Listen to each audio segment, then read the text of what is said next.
술 얘기 나온 김에 한마디 더 드리고 싶은데, 술 드시면서 약 걱정하시는 건 큰 문제가 있다. 네, 안녕하세요. 내부자들입니다. 안녕하세요. 오늘 방송에서는 이제 우울증이 발생한 후에 좀 어떤 식으로 흘러가는지에 대해서 말씀을 드려보려고 해요. 가장 먼저 좀 일반적으로 우울증, 그 중에서도 주요 우울장애라고 부르는 가장 좀 전형적이면서도 조금은 심한 형태의 우울증을 기준으로 말씀을 드릴 텐데, 일반적인 경과부터 좀 말씀을 드려볼까요? 다들 아마 궁금하실 거예요. 내 네. 병이 앞으로 어떻게 되는지, 뭐 얼마나 낫고, 얼마나 재발하고, 얼마나 있어야 끝나고 이런 것들 다 궁금하실 거 아니에요? 그래서 되게 안타까운 얘기인데 일단은 만성화하는 경우가 많습니다. 네, 안타깝게도 한 번으로 끝나지 않는 경우가 많아요. 이제 그렇죠. 우울 에피소드라고 해서 뭐 반년에서 1년 정도 보통 왔다가 이제 다 끝나고 진짜 힘든 기간이었다. 다시 안 오면 좋겠다라고 하지만 치료받지 않은 경우에 특히 재발을 더 많이 합니다. 그래서 재발률은 치료받지 않은 경우에 있어서 6개월 이내에 25%, 2년 이내에 50%, 그리고 5년 이내에는 75%가 그런 끔찍했던 우울 기간을 다시 겪게 된다고 합니다. 5년 이내에 75%가 재발한다고 하니까 뭐 진짜 좀 답답하게 느껴지죠. 네, 진짜. 네. 근데 이제 중요한 거는 방금 김종수 쌤이 얘기한 것처럼 이제 치료를 받지 않은 경우에 이렇게 된다라는 거고요. 이제 치료를 꾸준히 잘 받았을 경우에는 그 리스크가 많이 줄어들게 되죠. 네. 어느 정도로 떨어지죠? 뭐 한 3분의 1에서 5분의 1까지도 뭐 연구에 따라 다르지만 이런 재발률이 줄어든다라고 연구가 되어 있습니다. 그래서 많은 분들이 저희 뭐 영상 올릴 때마다 항우울제 뭐 효과 없다, 상업적인 거다라고 엄청나게 공격을 하시는데 사실 항암 치료 받을 때 이게 재발률 뭐 3분의 1에서 5분의 1로 떨어뜨려 준다라고 하면 누구나 다 하거든요. 아, 그렇죠. 네, 군말 없이 다 하거든요. 그 아무도 비난하지 않아요. 맞아요. 그래서 정말로 이런 것들이 여러 연구를 통해서 입증되어 있는 결과니까 재발 방지를 위해서라도 항우울제 복용은 반드시 하셔야 됩니다. 하여튼 뭐 다른 과 질환과 마찬가지로 이렇게 처음에 잘 치료를 해두는 게 되게 중요해요. 질문 많이 하시잖아요. 뭐 재발 대체 왜 하는 거냐, 끝났는데. 맞아요. 결국에는 한번 뇌의 기능이 저하가 되고 스트레스에 좀 취약해진 뇌가 된 거죠. 저도 이제 운동을 많이 하다 보니까 발목 뭐 이런 데 자주 삐게 되는데, 치료를 잘 받지 않은 쪽 부위는 진짜 잘 접질려요. 형도 좀 그렇지 않나요? 저 그냥 길 가다가 혼자서 갑자기 막 삐끗한 다음에 혼자서 막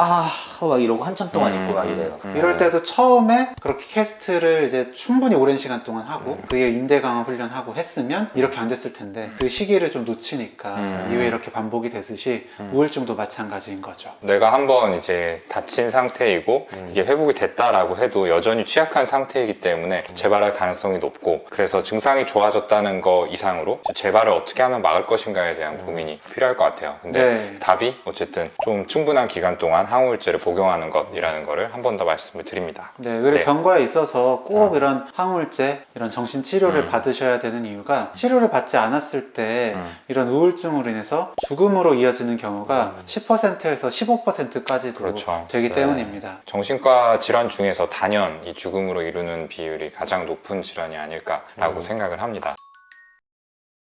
지금까지 이제 일반적인 우울증의 경과에 대해서 좀 말씀을 드려봤고요. 그러면 그 중에서도 조금 더 나쁜 경과를 예상할 수 있는 요인들이 혹시 있는지 여기에 대해서도 좀 말씀을 드려보면 좋을 것 같아요. 저희가 항상 얘기했지만 대표적으로는 술이죠. 알코올 의존이 공존된 경우에는 정말 잘 낫지도 않고 경과도 매우 안 좋습니다. 그렇게 끊으셔야 한다고 말씀드려도 항상 이제 그냥 잔소리처럼만 그렇죠. 듣고 넘기시는 분들이 많아서 다른 정신질환도 물론 그렇지만 알코올 사용 장애, 술 많이 드시는 분들이 더 이렇게 우울증 재발, 그러니까 우울증의 어떤 나중 경과에 안 좋은 이유가 이 우울증이라는 것 자체가 뇌의 기능이 저하가 되면서 생기는 여러 가지 증상들을 통틀어서 저희가 우울증이라고 하는 건데, 술이 뇌의 기능 자체를 저하시키잖아요. 이거를 모르시는 분들이 참 많으신데 그러니까 술이라는 거를 과도하게 드시는 분들은 마약이라는 단어랑 바꿔서 넣으면 그냥 다 똑같아요. 마약 먹으면서 우울증 치료될 수 있나요? 마약 먹으면서 제대로 일상생활 할 수 있나요? 안 되잖아요. 그랑 똑같은데 그냥 뭐 남들 먹으니까 뭐 이 정도는 다 하지 않나 라는 생각으로 쉽게 이어지는 경우가 많습니다. 술 얘기 나온 김에 한마디 더 드리고 싶은데, 술 드시면서 약 걱정하시는 건 큰 문제가 있다.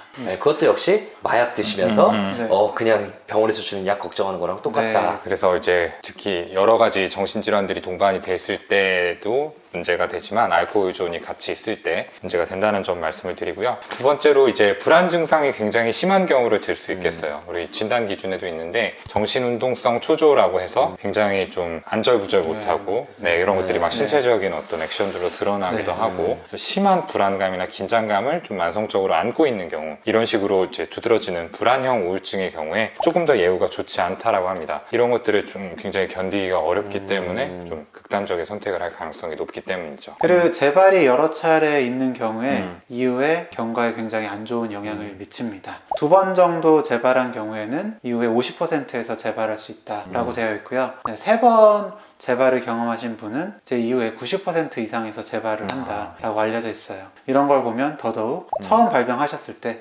치료를 충분히 받으시는 게 필요하겠죠. 네, 재발을 하면 할수록 다음에 또 재발할 확률은 더 올라갑니다. 그리고 이것도 되게 안타까운 얘기인데 상대적으로 이른 나이에 발병한 경우에 있어서 우울증의 경과가 더 안 좋습니다. 왜냐하면 이른 나이에 발병한 경우에는 보통 이제 유전적인 소인을 가지고 있다고 보는 경우가 더 많아요. 뇌 자체가 이제 우울증에 더 취약한 기질을 가지고 있는 경우가 좀 많다고 볼 수 있죠. 그럼 어느 정도면 좀 이른 나이다 이해하실 수 있을까요? 보통 이제 뭐 우울증이면은 뭐 18세에서 29세에 발병한다라고 하고 평균 연령은 이제 30에서 40세 정도로 보잖아요. 네. 그런데 안타깝지만 학생 시절부터 뭐 10대 초중반부터 우울증이 있거나 이런 경우에는 아무래도 더 유심히 봐야 되고 더 제대로 치료를 받아야 됩니다. 그렇기 때문에. 그리고 또 이제 요 나이 때 친구들 같은 경우에는 어떤 트라우마 같은 것들을 안고 있는 경우도 많이 있기 때문에 조금 더 예후가 안 좋아질 가능성이 있는 것 같아요. 근데 뭐 그렇다고 해서 꼭 이렇게 안 좋은 방향으로 흘러갈 거다라고 생각하실 필요는 없을 것 같고, 조금 더 경각심을 가지고 충분히 치료를 받아야 한다 이렇게 생각해 주시면 좋을 것 같습니다. 네. 그리고 이제 마지막으로 남성인 경우를 들 수 있겠습니다. 여성에 비해서 남성이